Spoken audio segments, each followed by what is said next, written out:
Ассалаумағалейкум, құрметті тыңдаушылар. Бүгінгі темамыз жаһан медиа һәм хабар маканында бәсеке орталығы. Реже.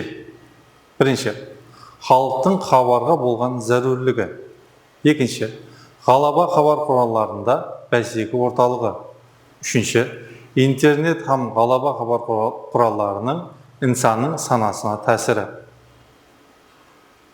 Рауажланған жәмиеттің баспа ғалаба хабар құралдарына болған талабы, олар жәмиетте ғалаба хабар құралдар сыпатында қаншелі әрекет қылуы менен белгіленеді.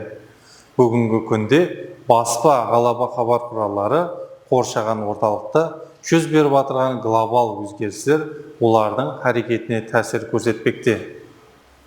Медиа сауаттылық һәм хабар мәдениетінің өмірімізге кіріп келуі себеплі хабар көлемінде асты һәм бұндай глобал процесте журналистика ұлыма демократик байланыстың ең жақсы кепілі есептеледі.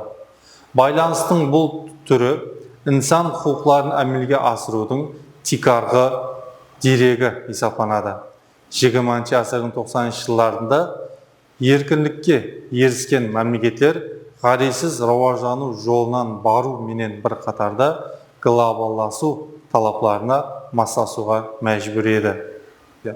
Глобалласу өзі бұл не? Глобалласу, глобализация, глобал, француз тілінде ұлымалық, ал глобус, латын тілінде жер шары деген мәністі аңлатады. Глобалласу кең мәнеде алып қарағанда көбірек хабар, глобалласуда өз көрінісін таумақта. Бұндай жағдай жаһан медиа маканында хабар һәм ұлыма ғалаба хабар құралдары түсінігін өзгертіп жібереді.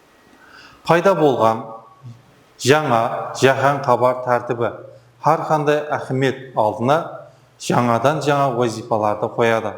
Бұл жағдай ғарисіз мемлекеттердің халықаралық имиджінің жүзеге келуінде ахеметлі. Қазіргі күнде ғалаба хабар құралдарында журналистикада бәсеке күшейіп бармақта. Бұл жағдайдың өзі халықаралық журналистиканың қарар табуына, рауажлануын жеделдестірмекте. Өзбекстан журналистикасы мәлім болғанындай, рус журналистикасында пайда болған һәм рауажланған. Сонымен бірге бізге Европа материка журналистикасының рауажлану моделі де жат емес. 20-ші ғасырда халықаралық журналистика тикарынан екі полюс ортасындағы өзіне тән құрал вазифасын атқарады. Мәдени келіп шығуы бір-біріне ұқсас. Батысқа тиесілігіне қарамастан Европа һәм Америка мемлекеттері журналистикасы бір-бірінен fark қылады. Қазіргі күнде интернет инсанның өмірінің бір бөлегін құрайды. Қазірде интернеттен бір күнде пайдаланушылар саны 1 миллиард 250 миллион адамға жеткен. Сонымен бірге интернет адам санасын зәһәрлеуге, оның санасына агрессивлік, әрқилы жат пікірлерді тәсір етуге әрекет етеді.